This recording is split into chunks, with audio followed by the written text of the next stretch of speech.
Okay, I don't want to share this, but I know so many members suffering with SP and LOA. So I want to explain psychologically why manifestation does not work when you are desperate. This one genuinely explains why most people fail with manifestation without realizing it. I'm Euphoria Vibe. Here you will get subliminals, manifestations, therapy and much more. All about mental health and reaching your goals with ease. This girl came to me after getting completely ignored by her SP for almost a month. No contact, no replies, no story views, nothing. And mentally she was spiraling. But here's what I noticed immediately. She was doing affirmations while emotionally panicking at the same time. She constantly texting me desperately and she can't stop texting. At that time I don't know how to calm her. So I let her pour everything in her heart. That desperation in her creates an internally mental fight. Your subconscious does not respond to words. It responds to emotions and emotional situations. So if someone spends 5 minutes affirming, he's obsessed with me, but the other 23 hours checking his following list, stalking timestamps, crying, replaying memories, the brain keeps reminding itself abandonment instead of connection.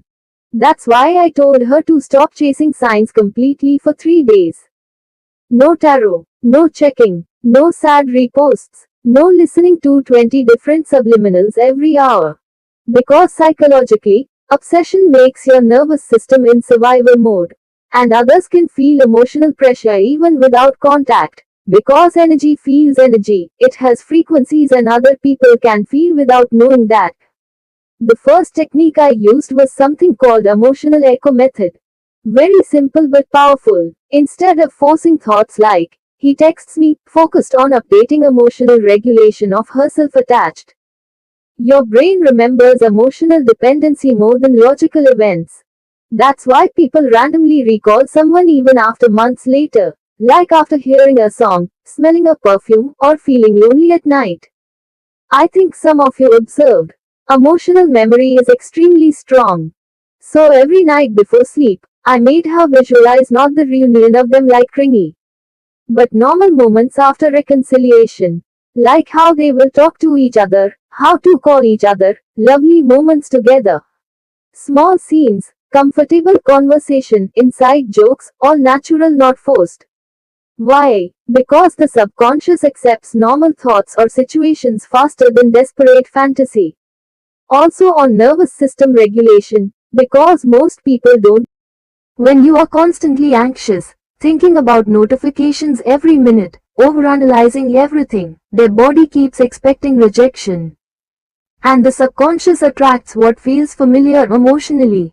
So I told her, sleep properly, stop consuming breakup content, go outside more, detach from outcome urgency.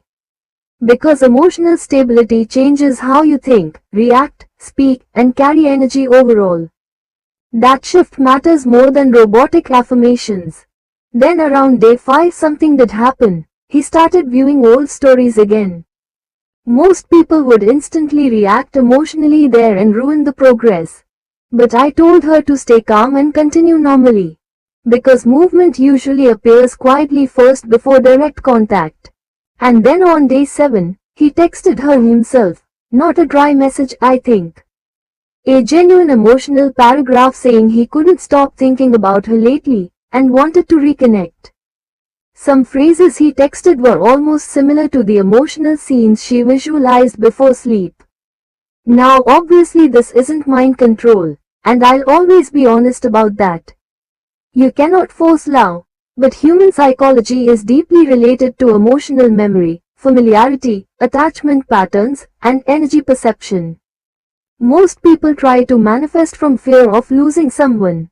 But when she stopped emotionally chasing and became internally secure again, his perception of her shifted naturally too. That's the part nobody explains properly online. Manifestation is not just thinking positive. A huge part of it is subconscious conditioning, identity, emotional regulation, and how consistently your mind experiences a reality internally before it reflects externally.